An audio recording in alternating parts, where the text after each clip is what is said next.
আল্লাহ তুমি আমার গুনাহগার উম্মতকে বাঁচাও।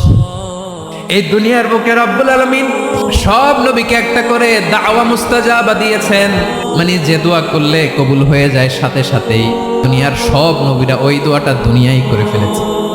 বিশ্বনবী বলবেন, আল্লাহ ওই স্পেশাল দোয়াটা দুনিয়াতে করি নাই, আজকে আমি তোমার দরবারে দাঁড়িয়ে কিয়ামতের দিন ওই দোয়াটা করছি। আল্লাহ আমার যে উম্মতের হৃদয়ে যাররা পরিমাণ ঈমান আছে, আমার একটা উম্মতকেও তুমি জাহান্নামে ঢুকাতে পারবা না। বিশ্বনবী পাগলের মতো একবার হাউজে কাউসারে যাবেন, একবার সিরাতে যাবেন, একবার পুলসিরাতের দিকে, একবার হাউজে কাউসারের দিকে পাগলের মতো দৌড়াতে থাকবেন, তার কোনো গুনাহগার উম্মত যাতে জাহান্নামে ঢুকে না যায়। উম্মতি বিশ্বনবী আমার জন্য কাঁদবেন, আপনার জন্য কাঁদবেন, আমাদের জন্য সেদিন কেঁদে কেঁদে জাহান্নামের দরজায় দাঁড়িয়ে আমাদেরকে টেনে টেনে জান্নাতে ঢুকাবেন।